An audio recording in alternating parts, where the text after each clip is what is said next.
IPL ইতিহাসের record ভেঙে দিল বন্ধুরা ঋষভ পান্ট আজকে তার যে দাম উঠেছে সেটা আইপিএল ইতিহাসের সব রেকর্ড ভেঙে দিয়েছে। 27 কোটি রুপি, বুঝতে পারছেন বন্ধুরা? 27 কোটি রুপি ঋষভ পান্ট। কিন্তু ঋষভ পান্ট এই 27 কোটি রুপিতে লখনৌ সুপার জায়ান্টে যাওয়ার পূর্বে আইপিএল ইতিহাসের সবচাইতে বেশি টাকাতে বিক্রি হয়েছিল শ্রেয়াস আয়ার্স 26 কোটি 75 লক্ষ টাকাতে পাঞ্জাব কিনেছে শ্রেয়াস আয়ার্সকে, 26 কোটি 75 লাখ টাকা।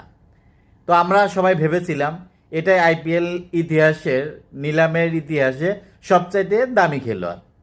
আপনারা জানেন গত বছর মিচেল স্টার্ক তিনি 24 কোটি 75 লাখ রুপিতে